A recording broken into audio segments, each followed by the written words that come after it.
Well, hello and welcome to Binge Watch, the podcast where we take a look at the hottest new TV and film releases on streaming television platforms. I'm Hannah Fernando, the group editor of Woman and Woman and Home magazine. And I'm Ian McEwen, writer on TV and Satellite Week, TV Times, What's on TV and whattowatch.com.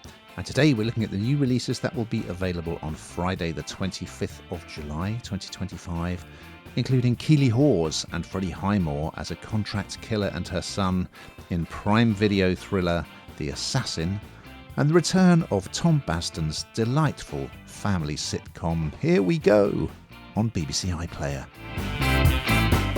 We'll also be checking out Netflix medical documentary series Critical Between Life and Death and rejoining Danny Dyer and friends for a second season of riotous comedy Mr. Bigstuff on Now TV. But first, Ian, what is in the news? We'll move over, Posh and Bex, because Wayne and Colleen Rooney are to star in their own reality TV show on Disney+. What else is in the news, Hannah? Yes, that Wayne and Colleen Rooney reality TV show. I do hope you'll be giving me to review. Thank you very much. I'm looking forward to that.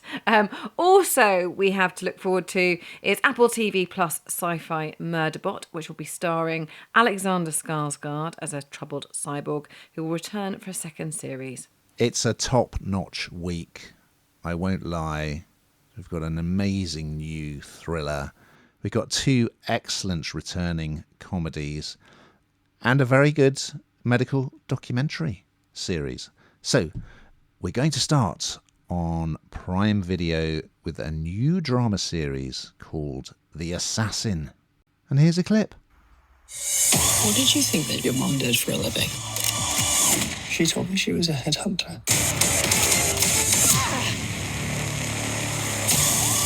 I used to do bad things for money. The head woman? Did he say head woman? Head woman. I'm retired. Except you didn't. Otherwise, you would never have taken the job to kill me. Which I did not do, so you should probably get some credit for that. Well, Hannah, one of my all-time fave drama series was Bates Motel, which was like a prequel to Psycho about the young Norman Bates. He was played by British actor Freddie Highmore. He was superb in it. And of course, Keeley Hawes is a delight in pretty much everything. This is set in Greece, and the last time Keeley Hawes was acting in Greece, it was as Mrs. Durrell, wasn't it, in The Durrells? This one's a little bit different. So she is playing Julie, who is a former contract killer who is living a quite sort of solitary but happy life on this remote Greek island. And her grown-up son Edward, who is played by Highmore, he turns up for a visit, but he's got some questions about his father, about this mysterious trust fund that he's come into. Meanwhile, Julie is approached to come out of retirement for, yes, one last job. And, of course, as you can imagine, it all kicks off and they have to go on the run. Now, this is created by Jack and Harry Williams, who made The Missing and The Tourist, amongst other things.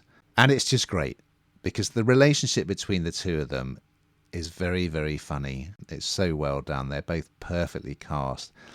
But it's also absolutely action-packed. And I've got to say, in episode 1, there's an incredibly high body count. I mean, it's staggering, and a beautifully choreographed action set piece, which I don't want to spoil. But yeah, it starts with a flashback to when Julie was working as an assassin, and just this all-action sequence, which I think is done all in one take, where she's just, mowing down bad guys. It's pretty good. So I absolutely loved this. And it's just got such confidence. You can tell the writers just are all over it and having a good time. And basically the pair of them are going to leg it across Europe together. You've got some other great actors in this. Richard Dormer from Blue Lights and Fortitude. Love him. He's Julie's handler. You've got Jack Davenport, yes, from the Pirates of the Caribbean franchise. He is playing another contract killer. You've also got Alan Dale from Neighbours. as a billionaire. So yes, this billionaire's family also gets caught up in the whole mystery. It's great fun. It's very funny. It's absolutely action-packed. And I loved it. What did you think, Hannah? As you say, Ian, the assassin is, it really is action-packed, and what a stellar cast. I absolutely adore Keeley Hawes, and she's absolutely brilliant in this, as you'd expect. This is got all the markings of something absolutely brilliant, real quality, and I absolutely love the part that Keeley Hawes plays, where she's just completely growing old disgracefully, spending her days drinking, sunbathing, arguing with the locals, and in this beautiful coastal backdrop, this Greek island makes for it's just beautiful. And you kind of have that, and then her son arriving, as you say, Edward, looking for answers about his father, and she's kind of approached to come out of retirement. And I love the fact, quite often it'll be a man, won't it? This kind of story revolves around, but it isn't. It's around a woman, and I absolutely love it. And the dysfunctionality between these two is really credible. I've really enjoyed it. I mean, it's season 1. I've seen a couple of episodes. I feel like this can run and run and run. Really good. We're going to move over to Sky Max and Now for the return of the comedy Mr. Bigstuff. And here's a clip. Trauma. Thought my dad was dead. Turns out he just left us. So we got some questions. Yeah. Morning, Lee. What's that? Number 32, we're throwing it out. Maureen, the yogurt parts, they go in the brown bin, don't they, my darling? Comes in handy. Delighted that Mr. Bigstuff is returning for a second outing. This is just great. I mean, Danny Dyer is phenomenal in this. I mean, when he turned up in EastEnders, I think, everyone wondered if this was a bit of a one-trick pony. He's absolutely not. I think this is arguably one of the best things he's done too, and really shows his kind of ability to not only make people laugh, but also make people cry. So I do think it's worth going back and watching the first series if you haven't done so. It kind of gives the context. You'll catch up, but I think it's better too if you can do. And this is just a real, again, quite a dysfunctional family. It's a whirlwind of kind of capers and chaos and general debauchery at times. And Danny Dyer plays the part of Lee Campbell, and his brother is a carpet salesman, Glenn. And I didn't actually realise that Ryan, who plays Glenn, was actually wrote it all. And I watched them on the One Show talking. Danny wasn't on it, but I watched Ryan talking. And I didn't realise quite how close they were. And if you cast your mind back, Danny Dyer won the Best Male Performance in comedy for this year's BAFTAs TV Awards. And I was reading an interview, and he actually cried when Danny went up. He was just like kind of absolute wreck, just so proud of him. And he almost wrote this for Danny Dyer, and you can absolutely see it. But it's not just all fun and everything else, because I think even Danny Dyer himself said that it's when you can make someone laugh and cry in the same sentence, in the same minute, you're doing something special. And actually that's what this does here. So there's a real dynamic, because we left the last series thinking that their father had died. In actual fact, he'd just left them. Lots of questions, lots of things to be answered, and this shock discovery kind of rocks the siblings, and it's kind of, I suppose, it's multi-layered because of that. So it's not just the kind of the capers and all the silliness that goes on. Just a word of warning, you will see Danny Dyer wearing next to nothing. So for those of you who love Danny Dyer, there you go, you're welcome. Although he does have, he said, a little sock over his little friend, or big friend, whatever. I don't know, we don't actually see that. But there we go, definitely one to watch. So this is the first of 2 comedies this week, featuring and written by people who were in the Roman Empire comedy Plebs. Yeah, get that. Anyway, yeah, he's kind of having his Big Lebowski moment in episode 1 because he's in this filthy dressing gown. He's sitting outside Glenn's house in an armchair with a Walkman on and just drinking endless Bloody Marys. And I love it when Glenn tells him off for drinking Bloody Marys. He says, "It's a morning drink." But yeah, he's superb in this role. It's very, very funny. But also, I've got to say that Samson is terrific as Glenn, who there's this sort of subplot that his wife's trying to get him into all this sub-dom sex stuff because he's got erectile dysfunction. Anyway, you'll get the gist. But yeah, it's got some good supporting actors in it as well, including the brilliant Adrian Scarborough, who plays the boss at the carpet shop. If you like Danny Dyer, you're going to absolutely love this, but it's just a very, very funny and original comedy. Over on Netflix, we have a new documentary series called Critical, Between Life and Death. And here's a clip. There are 4 major trauma centres in each corner of London. What's the blood doing at the moment? Is it trickling down his arm or is it spurting out? Across the 6,000 calls that we take every day, we identify the most critically injured patients. That's when London Ambulance Service gets involved. No matter how old you are, everybody wants their mum. This is a 6-parter, and it's all about the people who work in London's major trauma response system, which is run across 4 different hospitals. And one of them is just round the corner from me, King's College Hospital. And episode 1 is all about this funfair ride accident that happens, again, very close to where I live, in Brockwell Park in Herne Hill. And it's a terrifying story. So all these people were having a lovely sunny day out at a country fair, went on this funfair ride. There was a major mechanical failure, and quite a few people got injured. So yes, we follow them as they get taken into 2 different hospitals, including this young couple, and then there's a little girl and her grandfather that both got injured. And yeah, we hear from people who work in various different arms of the trauma team, from, you know, the people who take the call initially to the medics who are doing the surgery. At the end of the day, it just makes you think what an incredible NHS we have, and we're so lucky. I mean, this is like world-class level of care.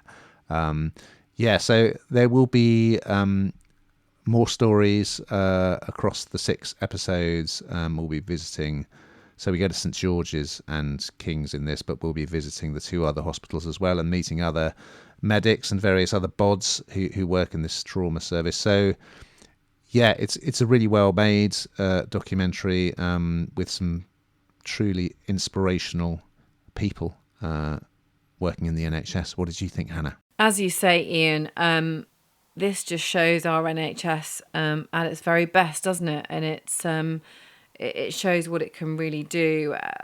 It's incredibly moving. This is the first season, 6 episodes, as you say. And I guess there is, and I always think this, but the very fine line between life and death, and how it really brings home. I can't watch anything like this without crying, I've got to be honest with you. Seeing people go out, normal day, like we all do, go and choose to do something that you think is going to be fun, and it ends in some form of tragedy, where you just wouldn't ever expect something like this to happen. And this funfair ride accident is unbelievable, and seeing the major trauma response system in action is absolutely incredible. And knowing that these people do this day in, day out, whatever it might be, is just incredibly moving, I think. And also seeing people's journeys. So this looks at the journey of how this happened, when it happened, the what happened to them, and looks at the kind of the catastrophic mechanical failure of that ride, and how they've lived with it, how they've come out the other side, and it's incredibly moving. But I think that something like this brings those moments in time. Yeah, it's real life, isn't it? We read it in the papers, we see it on the news, but this feels you're there. You can feel, you can feel everything, and that's sort of what happened next. Almost is the missing part of the jigsaw. So, well worth a watch. We're going to finish over on BBC iPlayer with another returning comedy. It's Here We Go, and here's a clip. Yeah. So I just want to keep things super duper chill. Those crocodile skin leggings? Out croquet, yeah. Sorry, this is what? Granny's old house. Yeah. Wow. And our kitchen was similar to theirs, actually. Really? Less, chicken. Well, yeah. I'm naturally quite a flexible person. You're about to get the money shot. Yep, this is the third outing for Here We Go, so it must be good, right? Because it wouldn't keep coming back, and you're right, it is absolutely brilliant. This just has the markings of The Office all over it, so if you like The Office, I think you'll really like this. If you haven't watched it already, which you should have done, please catch up, binge watch, go and do it. It's 7 parts, and we're back with the very hapless police constable, Paul Jessops. He's a neurotic wife, Rachel, played by Katherine Parkinson, a very sarcastic daughter, Amy, played by Freya Parks, and her loyal girlfriend, Maya, played by Mika Ricketts, and then a stoic son, Sam, played by Jude Morgan-Colley. And the best one of all for me is his very cheerful, happy mum, Sue, who's played by Alison Steadman, who I absolutely love. Lots of you will know her from Gavin and Stacey. Pamela. And she's just got so many strings to her bow, hasn't she? She's just so brilliant. I just love the characters that she kind of consumes, and for me, it's worth watching for her alone. But this is really hearty. It's really brilliant. I really enjoyed it. What did you think, Ian? I have watched a lot of them, and yes, as I said, it's created by and also stars someone else from Plebs, Tom Baston, who is just ridiculously talented. He's done quite a lot of work with Ricky Gervais. He's adapted lots of plays for the theatre and written his own plays. This year he wrote and starred in The Ballad of Wallace Island with Tim Key and Kerry Mulligan, which has got, everyone absolutely loved it. It's a brilliant film. Go and see it if you haven't. And yes, and now this, you kind of think reinventing the domestic sitcom is challenging, but this is just an absolute delight. And as you say, it's got that office style vibe because they're using the conceit that the son loves filming stuff, so he keeps filming what the rest of the family are doing, which unfortunately for that character means he didn't really get involved that much. But yes, episode 1, they're booked in to do an escape room, the family, but they get locked in the house. So yeah, that's how it pans out. And it's just an absolute joy. It's just a perfect bit of escapism, and they're just such a great family. It's very, very funny. I absolutely love it. Well, we've got to that time, young Hannah. We find out what the hell you've been binge watching this week. Well, I've been binging on Better Man, which lots of you may have watched at the cinema. It was a huge box office hit with Robbie Williams, a story about Robbie Williams' life. You probably remember it because it's kind of like a monkey's face on the billboards. And this basically catalogues the rise of Robbie, the fall of Robbie, and then the meteoric rise once again, and him finding happiness. And it's really brilliantly done, I think. And I'm a huge fan of Robbie Williams, and in fact, he's the only member of Take That I haven't met, and I've never wanted to, in case it ruins my. He was the one that I had on my posters on the wall when I was growing up, but I met someone the other day who said he's lovely, so it's okay, you can. So I will. Next time I get an opportunity, I'm there. But this is really sad because, although it's brilliant, it's really sad in places because, yet again, and we've spoken about this so many times, about this child stars and just how It's famous so much and so many. Unless you've got a really robust framework around you, you really do fall. And he's fallen a few times, and he's managed to pick himself up. And he seems in an incredibly good place. His amazing wife. They seem to be brilliant together. So it's really lovely, but definitely one to watch. Very nice. Well, I have watched the second season of the Netflix sports documentary Quarterback, which is all about American football, and it's following 3 quarterbacks from 3 football teams. You've got the Detroit Lions, the Cincinnati Bengals, and the Atlanta Falcons. And if you're into your American football, it's just really, really good. Well, we've just got time to look ahead to next week's offerings. So Aquaman's Jason Momoa will star in the Apple TV Plus period drama Chief of War, set in the islands of Hawaii at the turn of the 18th century. And a student and her poetry professor fall in love in Oxford-set Netflix romance My Oxford Year. So we look forward to those and much, much more. But in the meantime, dear listeners, Keep watching!